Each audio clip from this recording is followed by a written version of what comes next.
Chapter 115 of the Count of Monte Cristo by Alexandre Dumas. Chapter 115 Luigi Vampa's Bill of Fare. We awake from every sleep, except the one dreaded by Danglars. He awoke to a Parisian accustomed to silken curtains, walls hung with a velvet drapery, and the soft perfume of burning wood, the white smoke of which diffuses itself in graceful curves around the room. The appearance of the whitewashed cell which greeted his eyes on awakening seemed like the continuation of some disagreeable dream. But in such a situation, a single moment suffices to change the strongest doubt into certainty. Yes, yes, he murmured. I am in the hands of the brigands of whom Albert de Morcerf spoke. His first idea was to breathe, that he might know whether he was wounded. He borrowed this from Don Quixote, the only book he had ever read, but which he still slightly remembered. No, he cried. They have not wounded, but perhaps they have robbed me. And he thrust his hands into his pockets. They were untouched. The 100 louis he had reserved for his journey from Rome to Venice were in his trousers pocket, and in that of his greatcoat he found a little note case containing his letter of credit for 5,050,000 francs. Singular bandits, he exclaimed. They have left me purse and pocket-book. As I was saying last night, they intend me to be ransomed. Hallo, here is my watch. Let me see what time it is. Danglars' watch, one of Breguet's repeaters, which he had carefully wound up on the previous night, struck 5:30. Without this, Danglars would have been quite ignorant of the time, for daylight did not reach his cell. Should he demand an explanation from the bandits, or should he wait patiently for them to propose it? The last alternative seemed the most prudent, so he waited until 12 o'clock. During all this time, a sentinel, who had been relieved at 8 o'clock, had been watching his door. Danglars suddenly felt a strong inclination to see the person who kept watch over him. He had noticed that a few rays, not of daylight but from a lamp, penetrated through the ill-joined planks of the door. He approached just as the brigand was refreshing himself with a mouthful of brandy, which, owing to the leathern bottle containing it, sent forth an odour which was extremely unpleasant to Danglars. "Huh!" he exclaimed, retreating to the farther corner of his cell. At 12 this man was replaced by another functionary, and Danglars, wishing to catch sight of his new guardian, approached the door again. He was an athletic, gigantic bandit, with large eyes, thick lips, and a flat nose. His red hair fell in dishevelled masses like snakes around his shoulders. "Aha!" cried Danglars. "This fellow is more like an ogre than anything else. However, I am rather too old and tough to be very good eating." We see that Danglars was collected enough to jest. At the same time, as though to disprove the ogreish propensities, the man took some black bread, cheese, and onions from his wallet, which he began devouring voraciously. "May I be hanged," said Danglars, glancing at the bandit's dinner through the crevices of the door. "May I be hanged if I can understand how people can eat such filth." And he withdrew to seat himself upon his goatskin, which reminded him of the smell of the brandy. But the mysteries of nature are incomprehensible, and there are certain invitations contained in even the coarsest food which appeal very irresistibly to a fasting stomach. Danglars felt his own not to be very well supplied just then, and gradually the man appeared less ugly, the bread less black, and the cheese more fresh, while those dreadful vulgar onions recalled to his mind certain sauces and side dishes which his cook prepared in a very superior manner whenever he said, "Monsieur Denisot, let me have a nice little fricassee today." He got up and knocked on the door. The bandit raised his head. Danglars knew that he was heard, so he redoubled his blows. "Que cosa?" asked the bandit. "Come, come," said Danglars, tapping his fingers against the door. "I think it is quite time to think of giving me something to eat." But whether he did not understand him, or whether he had received no orders respecting the nourishment of Danglars, the giant, without answering, went on with his dinner. Danglars' feelings were hurt, and not wishing to put himself under obligations to the brute, the banker threw himself down again on his goatskin and did not breathe another word. 4 hours passed by, and the giant was replaced by another bandit. Danglars, who really began to experience sundry gnawings at the stomach, arose softly, again applied his eye to the crack of the door, and recognized the intelligent countenance of his guide. It was indeed Peppino, who was preparing to mount guard as comfortably as possible by seating himself opposite to the door and placing between his legs an earthen pan containing chickpeas stewed with bacon. Near the pan he also placed a pretty little basket of Velletri grapes and a flask of Orvieto. Peppino was decidedly an epicure. Danglars watched these preparations and his mouth watered. "Come," he said to himself, "let me try if you will be more tractable than the other." And he tapped gently at the door. "On y va!" coming, exclaimed Peppino, who, from frequenting the house of Signor Pastrini, understood French perfectly in all its idioms. Danglars immediately recognized him as the man who had called out in such a furious manner, "Put in your head!"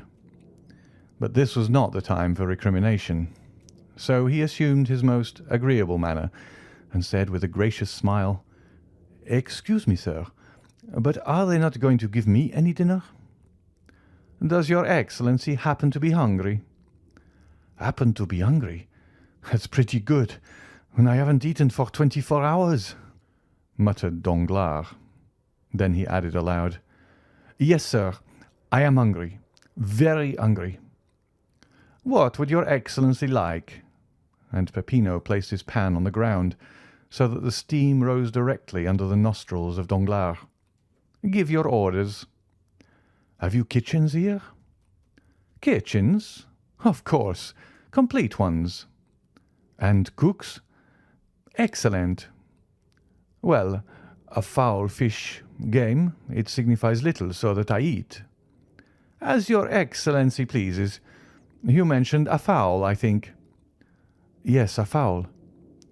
Peppino, turning around, shouted, "A fowl for his Excellency." His voice yet echoed in the archway, when a handsome, graceful, and half-naked young man appeared, bearing a fowl in a silver dish on his head, without the assistance of his hands. "I could almost believe myself at the Café de Paris," murmured Danglars. "Here, your Excellency," said Peppino, taking the fowl from the young bandit and placing it on the worm-eaten table, which, with the stool and the goatskin bed, formed the entire furniture of the cell. Danglars asked for a knife and fork. "Here, Excellency," said Peppino, offering him a little blunt knife and a boxwood fork. Danglars took the knife in one hand and the fork in the other, and was about to cut up the fowl. "Pardon me, Excellency," said Peppino, placing his hand on the banker's shoulder. "People pay here before they eat. They might not be satisfied, and—" "Aha!" thought Danglars. "This is not so much like Paris, except that I shall probably be skinned. Never mind, I'll fix that all right. I have always heard how cheap poultry is in Italy. I should think a fowl is worth about 12 sous at Rome. There," he said, throwing a louis down. Peppino picked up the louis, and Danglars again prepared to carve the fowl. "Stay a moment, your Excellency," said Peppino, rising. "You still owe me something." "I said they would skin me," thought Danglars, but resolving to resist the extortion, he said, "Come, how much do I owe you for this fowl?" "Your Excellency has given me a louis on account." "A louis on account for a fowl?" "Certainly. And your Excellency now owes me 4,999 louis." Danglars opened his enormous eyes on hearing this gigantic joke. "Come, come, this is very droll, very amusing, I allow. But as I am very hungry, pray allow me to eat. Stay, here is another louis for you." "Then that will make only 4,998 louis more," said Peppino, with the same indifference. I shall get them all in time." "Oh, as for that," said Danglars, angry at this prolongation of the jest, "as for that, you won't get them at all. Go to the devil! You do not know with whom you have to deal." Peppino made a sign, and the youth hastily removed the fowl. Danglars threw himself upon his goatskin, and Peppino, reclosing the door again, began eating his peas and bacon. Though Danglars could not see Peppino, the noise of his teeth allowed no doubt as to his occupation. He was certainly eating, and noisily too, like an ill-bred man. "Brute!" said Danglars. Peppino pretended not to hear him, and without even turning his head continued to eat slowly. Danglars' stomach felt so empty that it seemed as if it would be impossible ever to fill it again. Still, he had patience for another half-hour, which appeared to him like a century. He again arose and went to the door. "Come, sir, do not keep me starving here any longer, but tell me what they want." "Nay, your Excellency, it is you who should tell us what you want. Give your orders, and we will execute them." "Then open the door directly." Peppino obeyed. "Now look here. I want something to eat. To eat, do you hear?" "Are you hungry?" "Come, you understand me." "What would your Excellency like to eat?" "A piece of dry bread, since the fowls are beyond all price in this accursed place." "Bread? Very well. Hello there! Some bread," he called. The youth brought a small loaf. "How much?" asked Danglars. 4,998 louis, said Peppino. "You have paid 2 louis in advance." "What? 100,000 francs for a loaf?" 100,000 francs, repeated Peppino. "But you only asked 100,000 francs for a fowl." "We have a fixed price for all our provisions.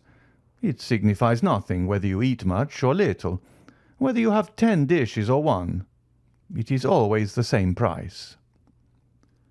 "What, still keeping up this silly jest? My dear fellow, it is perfectly ridiculous, stupid. You had better tell me at once that you intend starving me to death." "Oh dear, no, your Excellency, unless you intend to commit suicide. Pay and eat." "And what am I to pay with, brute?" said Danglars, enraged. "Do you suppose I carry 100,000 francs in my pocket?" "Your Excellency has 5,050,000 francs in your pocket. That will be 50 fowls at 100,000 francs apiece, and half a fowl for the 50,000. Danglars shuddered. The bandage fell from his eyes, and he understood the joke, which he did not think quite so stupid as he had done just before. "Come," he said, "if I pay you the 100,000 francs, will you be satisfied and allow me to eat at my ease?" "Certainly," said Peppino. "How can I pay them?" "Oh, nothing easier.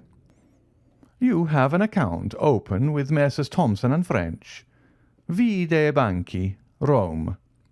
Give me a draft for 4,998 louis on these gentlemen, and our banker shall take it."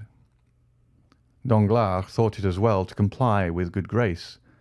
So he took the pen, ink, and paper Peppino offered him, wrote the draft, and signed it.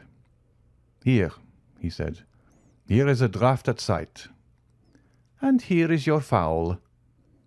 Danglars sighed while he carved the fowl.